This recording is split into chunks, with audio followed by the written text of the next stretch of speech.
So ladies and gentlemen, without further ado, Oasis will be singing their hits.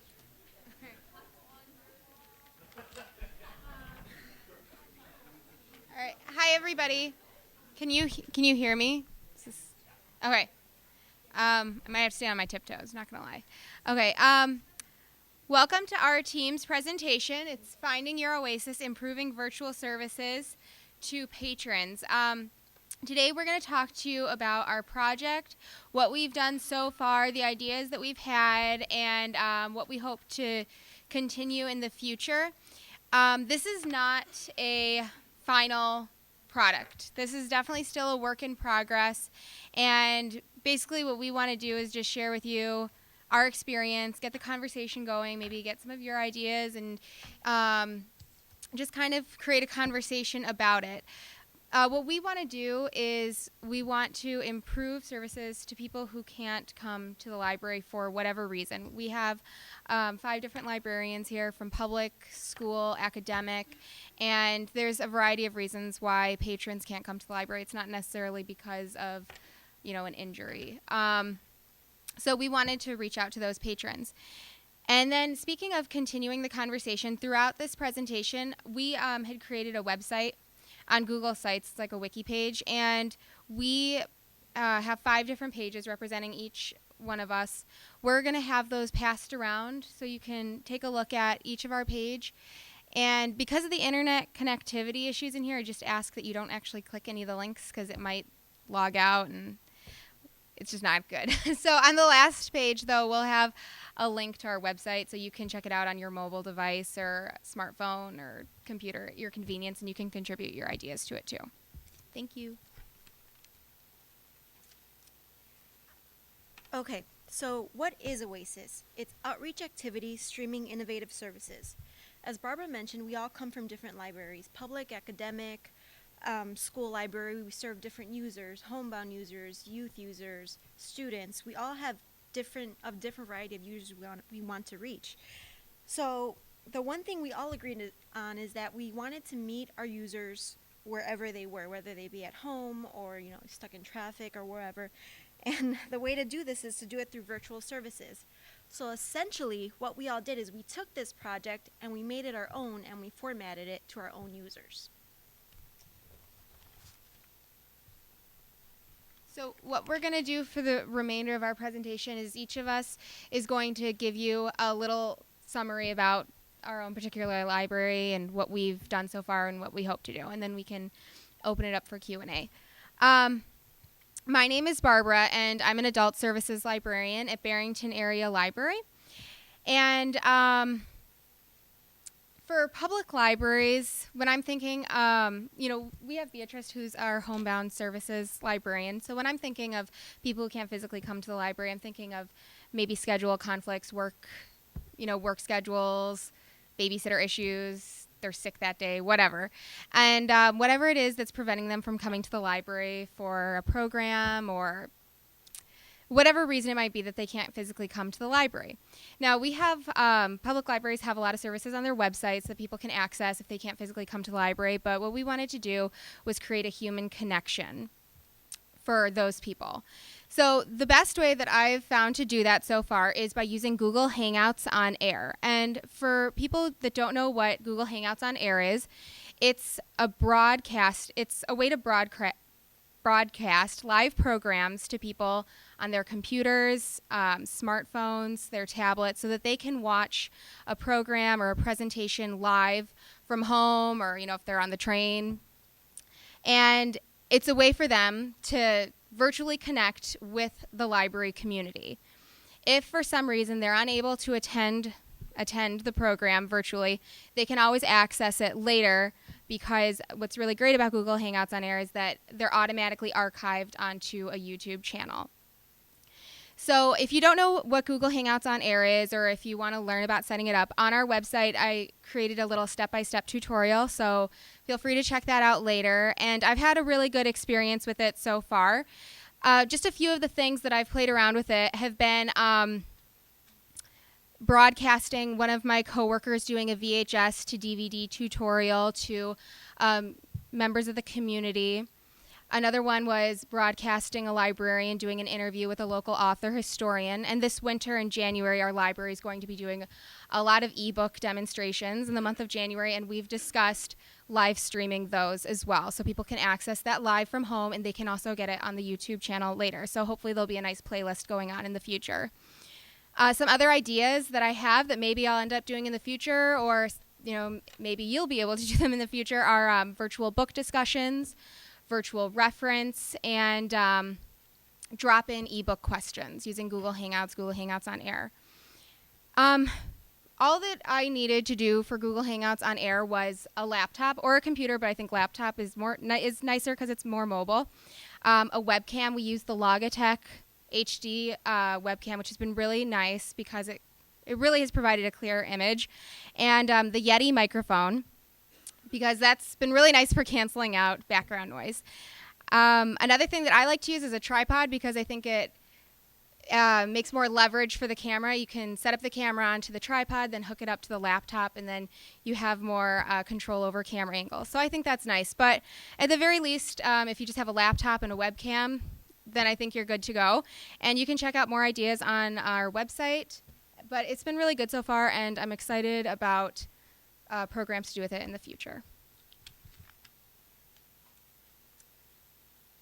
Hello, everybody. My name is Dominique Roman, and I'm actually a youth services librarian at the West Chicago Public Library. When I was thinking about what to do with this project, I tried thinking about what our patrons love most about our library, and the answer to that was programming. We do lots and lots of programming in youth services. Of course, the one basic format of programming that every youth services department has is story time. What children's department doesn't have a story time, right? But the thing is, with our story times, we had a limited audience because we were only able to do them during the day, and mostly for toddlers. And while other kids were in school, or parents were working, and there were various reasons why people couldn't come to our general story times. So at first, my idea was to just record our story times and post them online later. But it's very hard to get toddlers to sit still in front of a camera during a story time. The librarian gets distracted, and so on and so forth. Also, I didn't want to put the children's faces on camera because of other waiver issues and things of that nature. So I thought, why not just have the librarian have a personal experience with her virtual audience through the web camera? You can be creative, you can edit, you can basically make the story time what you want. And there are less distractions, especially when we're working in our back workroom without patrons walking around in the background. In order to create this story time, the tools we used were the Logitech webcam, which, as Barb mentioned, was great. It's an HD camera, it has a built-in microphone, and it comes with its own basic editing software. It's really basic, just to kind of cut and print, that sort of thing. But it does have great picture and a clear sound. I also used the Adobe Premiere Elements software, which allowed me to edit a little bit more, add in some music, add in some credits, and be a little more creative, and also cut out parts that we didn't necessarily want to add to the story time. And lastly, we used an Acer tablet to test out the platform and make sure it worked on various mobile devices. So we recorded our first story time, which was a puppet show of The Tortoise and the Hare. It was a fractured fairy tale. We posted it around the last week of September.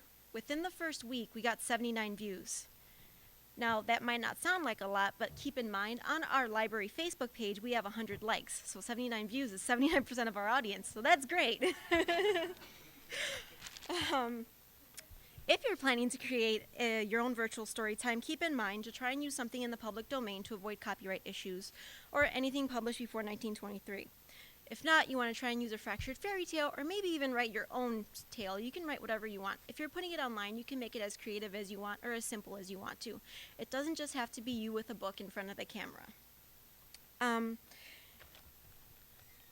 also, if you do want to read a story that is in the public domain, say if you want to read like a Dr. Seuss or Mo Willems or anything of that nature, you can try and put a disclaimer at the beginning of your videos to try to avoid any copyright issues or anything of that nature. And lastly, you don't always have to do a story time. You can do a craft in front of the camera. You can do a literacy lesson. You can do anything you want that you think your patrons will enjoy. You just want to cater your videos to your users.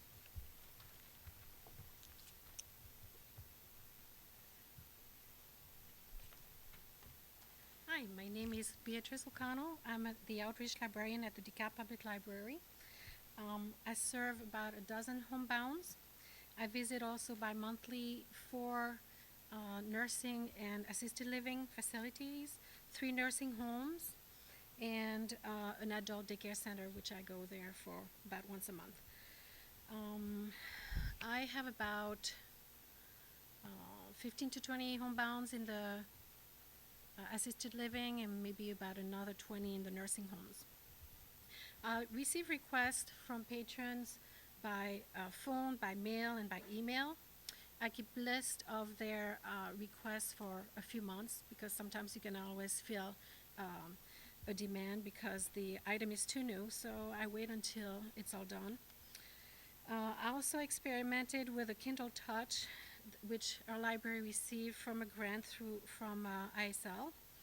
Unfortunately, my patron could not really hold the Kindle with one hand. She kept touching the screen and it kept moving the picture, so it was a little bit disappointing. I also tried the Play Away. It did not work for her either. So often it's trial and error in providing tools. And but we learn and we experiment. My community representative is Lynn Sorge. She's a visually impaired. She's also a teacher at the School for the Blind. I felt that she could help me with the ILEAD project and define what her public library could do for her, and as well what services we could offer. She's a member of Talking Book and Braille Service and BARD, which is Braille and Audio Download, provided by ISL. She uses the library to complement her reading needs. During my interview with her, she gave me a demo of the different items and tools that she uses. She has several MP3 players. One has 60 books on it, and she can also download more. She also has a NLS digital player. Her suggestion is that librarian, before they sign up visually impaired patron for the talking books, they should be giving a tutorial on how to use the machine. And I think it's a great idea because it's scary to be losing your vision, and if you're going to use a different format to continue reading, a tutorial I think is pretty important. I thought that through the ILEAD grant that we decided to purchase some laptop sticks and 30-day free internet access through net cards. And my library is also going to provide me 2 laptops to take to borrowers. I'm planning to use our Oasis tablet as a reference tool during my visits, and also received a video cam, and I'm planning on using it as a reference tool for face-to-face connection with my patrons. Sorry. I numbered my cards, but I guess my numbers are not in order. Okay. I cannot say enough good about the Talking Book and BARD service. It's a free service to patrons, and it's helpful when they have to transition from large print to talking books.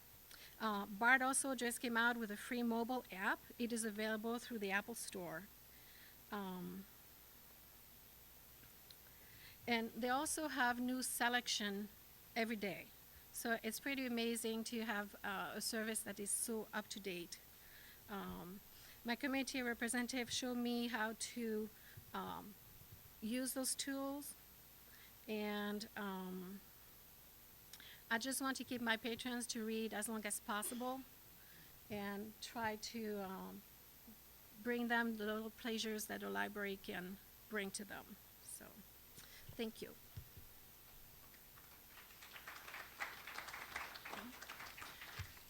Hi, my name is Carol Hartman, and I'm an online adjunct instructor for the Library Technical Assistant Program at Waubonsee Community College. As an ILEAD Oasis team member, my task was to explore virtual office hours to improve library outreach services to distance learners. I teach 3 courses, tech services, public services, and the library practicum experience. My primary pedagogy is hands-on project-based learning, and all of my students have Gmail. And currently I have 8 online students completing the practicum. So for me, with the Google Hangout on Air, I was trying to help them connect with me, with other students in class, with other students in other classes, and also I have an active LinkedIn group for program grads, mentors, mentees, and try to build that kind of relationship. So I kept coming back to the overall goal for this ILEAD program or project in 2013, participatory technology. I just kept coming back to that. How are we using the technology? Is everyone participating fully? So that really kept me focused and on task every time we were kind of out here. So that was a good thing. So my community participant was Mallory Gargo, and some of you might know her at Skokie Public Library. I don't know how many of you are out there. And she completed my tech services and public services and is currently enrolled as a practicum student. So I used Google Hangouts on Air in every way I could think of, and Mallory was my poster child. She was ready for anything. She looks great on camera. She chats easily. So to satisfy the requirements and assignments for the practicum, we did live tutoring about her e-portfolio and improving her resume. She had to do a mock job interview, and she also inspired another practicum student in the course who had created some PowerPoints locally for her in-house about Polaris. It was her own work, but she has made her mind that she wants to use Hangouts on Air to get the video recording with the voiceover. She has a beautiful speaking voice, and then create a YouTube playlist. So that's another practicum student with a goal as to how to use this. So we had collaborative meetings between the practicum students enrolled so they could actually discuss some of the topics for the course, difficult patrons and emergency preparedness, and face to face, I would say it went very well. There was the visual impact and lively discussion that was just kind of open. I was moderating, but the students could share with each other. I also, through my LinkedIn connection, I put out a message at noon and said, hey, does anyone want to participate in a panel? These are the program grads. And I heard back from 4 by the end of the day that, yeah, they wanted to learn Google Hangouts on Air and participate in this. So I can't say enough about what the others, Logitech, it was plug and play. I walked into class, because I don't have a camera, I plopped it on my machine, plugged it in. It was up on the screen. We dialed everybody in, and we were good to go. And they really enjoyed that dialogue with people working, in the workplace, and also making some connections for their practicum.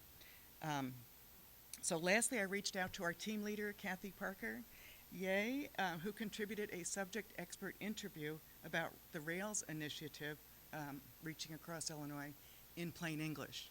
And my students really enjoyed that. And, I used some techniques with the Hangout on Air.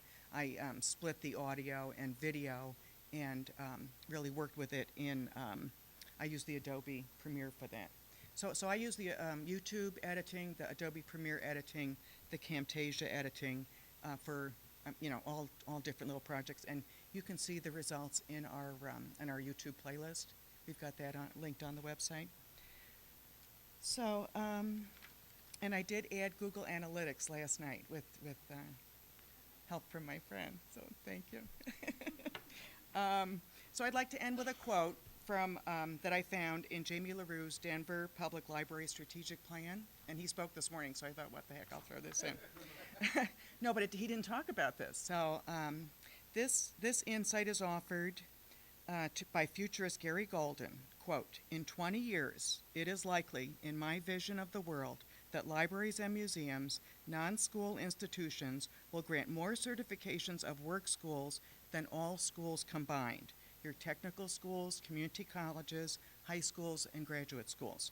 Our civic institutions will train, vet, certify skill sets in volumes that will dwarf those that are currently granted in our schools today. That is the provocation to think about. What if it were true? That is a very different future. So how do we continue this conversation? Come play in our sandbox. We've got this, and I found out that there are many other examples of staff sandboxes. So this is a model I think that works and is used in a lot of different kind of libraries. But we invite you to come and join us and learn how to use Google Hangouts.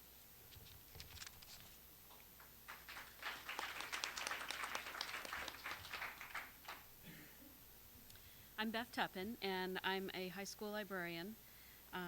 We are currently a single building district, and I want to just tell you a little bit about the kids that I work with. There are 1,700 students who are in our school, and our library is kind of physically located in the center of a hallway that's accessible throughout the day, both morning, academic hours, lunch, and after school. So there are a lot of places where students can socialize, but the library is one of the few places where they can actually find a seat, check in on grades and other information on computers, and sit down and do some homework. But that's not the only thing that they do, of course. There's a lot of talking, playing. We offer games like chess and checkers and other board games. They give and get help. We have tutors physically located in the library. They tease, they touch, they connect with one another, and that's one of the things that I wanted to specifically say was that there's a lot of physicality to the space. And so in thinking about this project and trying to connect virtually, I wanted to try to find a way to make that connection happen when you're not physically in the same space. So we talked as a group about using Google Hangouts and began exploring that, but came to a roadblock when we learned that users are supposed to be 18 years of age or older. We have a policy on my campus that phones are supposed to be off and away during the school day unless a teacher specifically asks for people to use them. So that kind of put a roadblock in place for me. We also have a fairly restrictive filter, which means that students can't get to a lot of social networking sites, and YouTube and other video intensive sites are also blocked. So that gave me some parameters to work within. So I ended up using Camtasia Studio and some space on screencast.com to create and edit tutorials. And what I've done thus far is an Access 360 tutorial. I'd like to use Hangout on Air to record conversations about careers, because we have both a traditional campus and an alternative school, and in both there are speakers who come and share their experiences about the work world, and try to connect with the students and help them to understand what they do and what those students might want to do in the future. In some places, the physical space that those presentations happen are limited, and others, certain groups are just not invited, like what happens over on the alternative campus. So this would give people an opportunity to access those presentations at any point. I also think it could be a useful tool for giving staff development opportunities to share with one another, and for me to share stuff that I've learned in offsite conferences and things like that. So again, trying to provide information when and where they need it. The other thing I wanted to touch upon is the Common Core state standards. These are standards that are being implemented across the United States, and making it so that students in 2015 and 16 will be tested by a new assessment tool called the PARC assessment. And essentially what this means is they're being assessed on their level of reading comprehension, where they can find details within sample text that's provided in the test. It tests their judgment and critical thinking skills, not so much their recall skills or asking them for a personal reaction. They have to be able to read and understand material that they're presented with, and then be able to come back with where did they find that in that passage. And also, additionally, there's a writing sample, so they need to be able to communicate their ideas effectively. So let's talk about the tools that we used. Throughout the project, all of us were utilizing webcams, the Logitech camera. Number of us used Adobe Premiere Elements and Camtasia Studio to edit our work. Lynda.com gave us access to training on how to use some of these different tools and software. The Yeti microphone is down here. That helps to eliminate background noise and comes out with really good sound quality on our final products. And then our Acer tablet was something that we purchased through the grant, so we checked our compatibility, I guess you'll say, with that.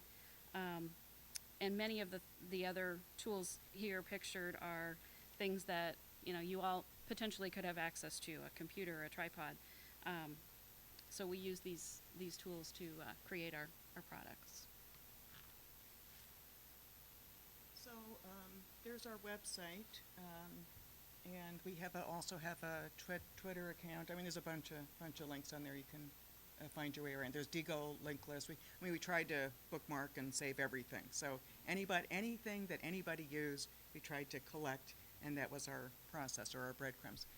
But a little bit of the backstory. We started out we were going to make an app, and so we looked at App Machine, which was in beta and very expensive.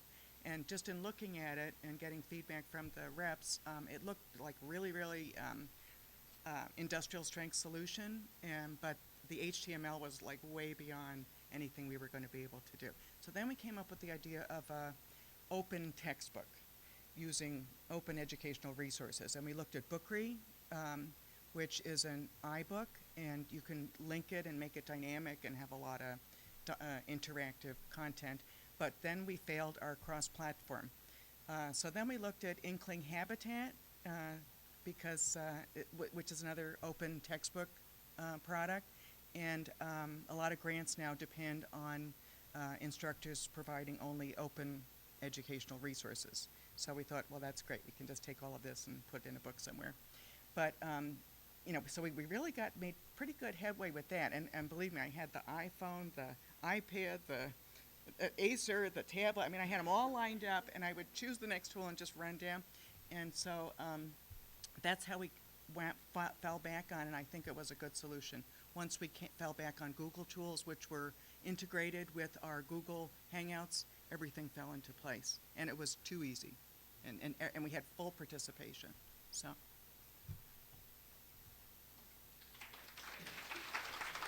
Oh, yeah. This is our website. This is our main page, and we've got the tabs across the top. Just represent our story time. You just go across innovative, and then story time somewhere, and savvy special needs, and then online academic. And my theme was badges, and my representative got it immediately. She said, "Oh, badges!" So she understood that thing. School librarians.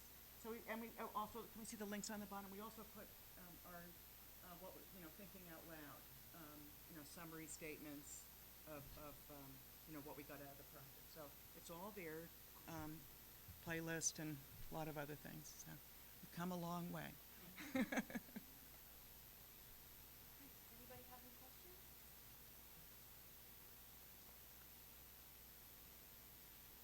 Sure.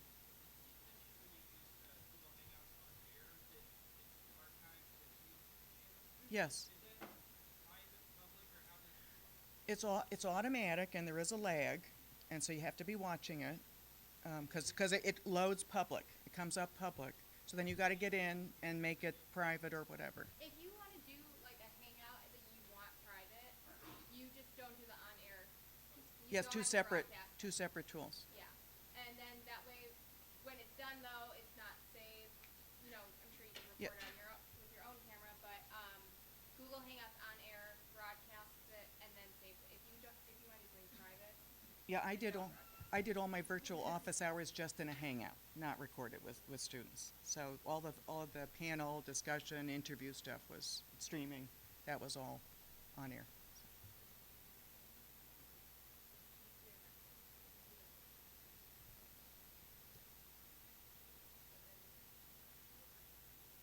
You got to watch the lag and get on and flip it from private to public to private.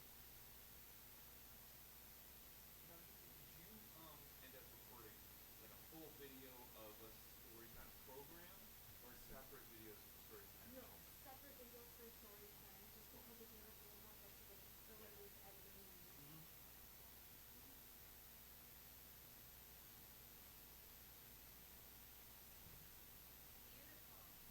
Thank you.